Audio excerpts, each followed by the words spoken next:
As pessoas com deficiência, com autismo ou com alguma síndrome, pessoas em particular, jovens e adultas, estão em maus lençóis.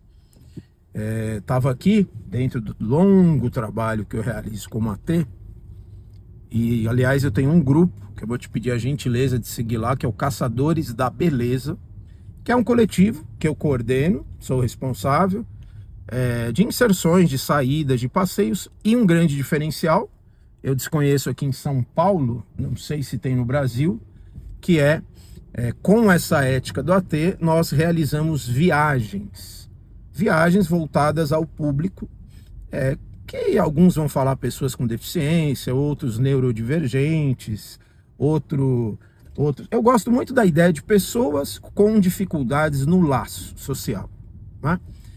Tecnicamente não nos interessa se a pessoa tem autismo, paralisia cerebral, quadros psicóticos, né? O que a gente encontra ali são sujeitos, né? Sujeitos com letras garrafais. Veja, isso não é uma irresponsabilidade de tratá-los sem as mediações que precisam. Então, só para a gente fazer essa pequena digressão e avançar. Por que eu começo o vídeo dizendo que adultos e jovens com deficiência estão fritos? Grande parte deles são ditos por terceiros. Atenção aqui, isso é muito grave, tá? Imagine os senhores que nossas escolhas cotidianas, seja ir na padaria, seja fazer uma viagem para Santa Catarina, seja até mesmo ir numa balada, seja, que aqui é uma sombra gigantesca, buscar práticas sexuais das mais diferentes possíveis, né? Seja pura e simplesmente ir num motel, né? Sim, simples. Esses adultos e jovens, aqueles que têm condição de, e aqui já é um perigo essa afirmação, eles precisam da autorização dos pais. E aí temos infindáveis problemas. Que essas pessoas com dificuldade no laço são ditas por terceiros. Então, não é incomum que quem decida esses pormenores seja a mãe, o pai, a avó. E pasmem, os psiquiatras, ou outros profissionais que são eleitos por esse sistema familiar para representar esse sujeito. Compreende? E aqui entra o grandíssimo problema.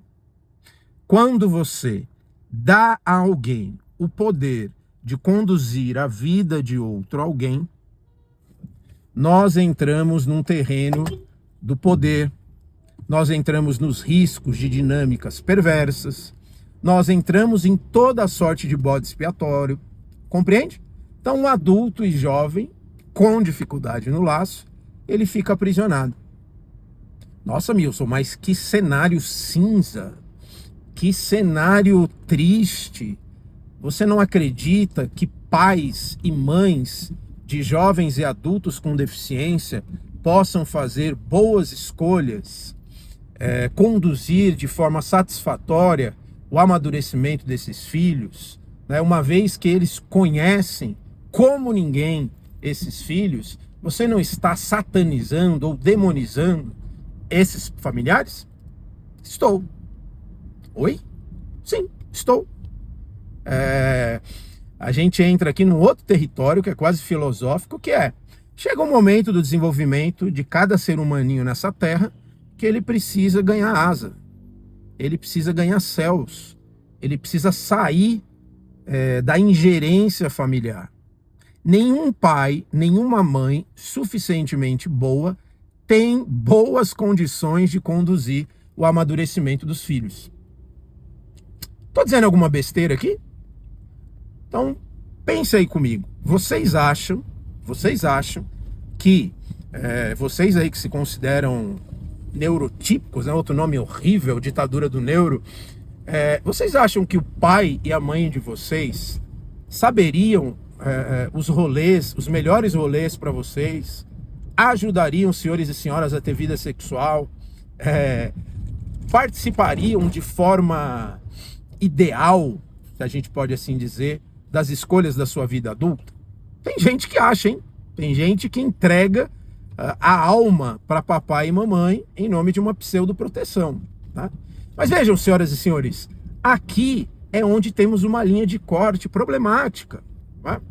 E aqui é onde entra o trabalho do acompanhamento terapêutico e deveria entrar muitos e muitos atravessamentos da esfera pública para aqueles que não podem pagar. E mesmo no campo do AT, raríssimos, eu insisto, raríssimos têm esse olhar e essa escuta de pura e simplesmente localizar aquele sujeito dito com deficiência ou com autismo, perceber a idade cronológica desse caboclo.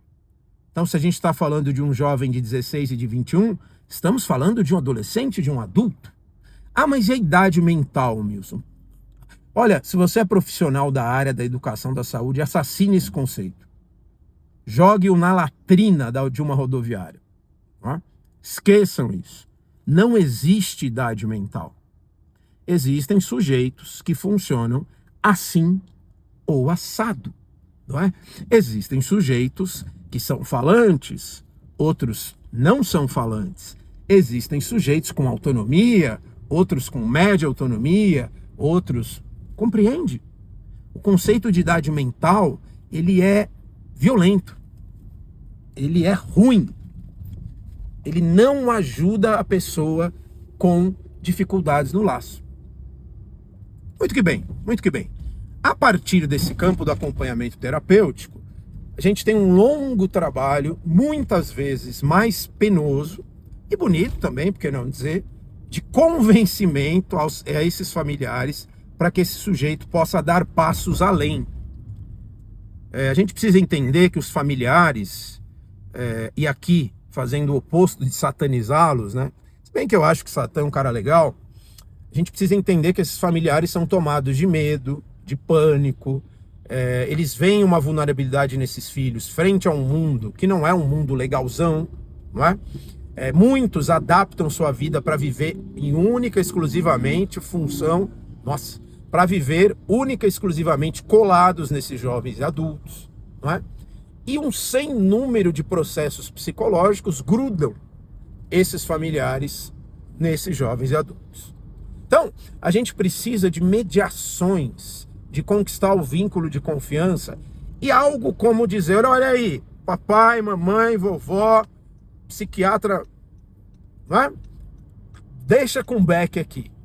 Manda pro Beck que eu vou levar esse rapazão, essa moça, essa mulher, para experiências no mundo. Veja, é muito difícil isso. Como é que você vai entregar aquilo que você tem de mais precioso, quando, né? Enfim, para um ilustre desconhecido? É necessário vínculo de confiança. Tá fazendo sentido até aqui para vocês? Se vocês puderem deixar o like, comentário, passar esse vídeo adiante, etc, etc, etc. Bom, esse trabalho, com essas sutilezas todas, visa promover...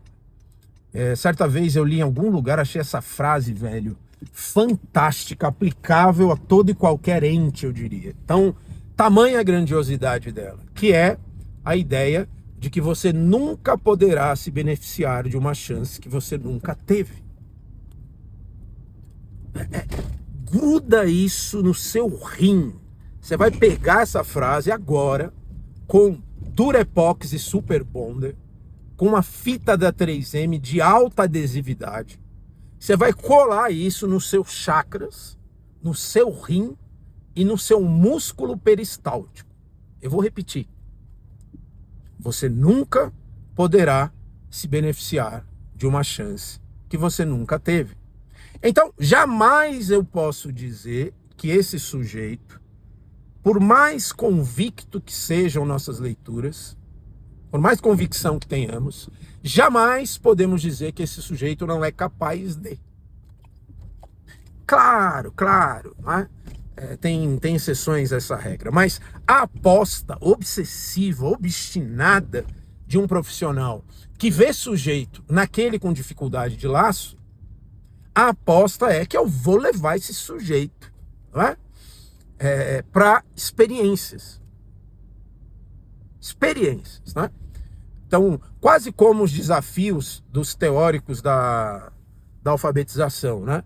Você tem processos de aprendizado, que é o processo de chegar num certo ponto e acomodar, aí você desacomoda para introduzir outros processos, outros processos, outros processos. Assim, o sujeito vai ganhando terreno na alfabetização. O mesmo raciocínio vale para essas pessoas, compreende? Então, queridos, para a gente finalizar esse vídeo, né? Os jovens e adultos estão em maus lençóis, porque eles precisariam de mediações fortíssimas, né? Eu arriscaria dizer esse termo, competentes, sensíveis e com sutilezas, para que esses sujeitos pudessem ir para o mundo. Ao serem ditos por terceiros melhores, para que esses sujeitos possam, dentro do possível, ganhar voz, não é? Para que esses sujeitos, dentro do possível, comecem a se dizer por eles próprios, não é? Então, muitas vezes, o acompanhamento terapêutico, o psicanalista, quem tem esse olhar, e já adianto aqui que é raro, ele vai decifrar comunicações que esse sujeito traz, oferecendo, por exemplo, comunicação alternativa e oferecendo basicamente o próprio corpo para levar essa informação para aqueles que têm uma visão total sobre esse sujeito. Tá bom? Faz sentido? Ficou muito abstrato? Vê lá na minha página do Instagram, Caçadores da Beleza. Eu acho que você vai ver pelo formato das publicações, da página, tem alguns vídeos meus lá, conversando com esses sujeitos. Talvez isso vai te ajudar a compor esse olhar, não é? Ampliar esse olhar. Veja, estou fazendo um certo merchan aqui, inevitável, não é? Mas é muito para, ao expor esse olhar e o meu próprio trabalho, estimulá-los aí, em algum nível, a também mudar essa concepção. Tá bom? Um abraço.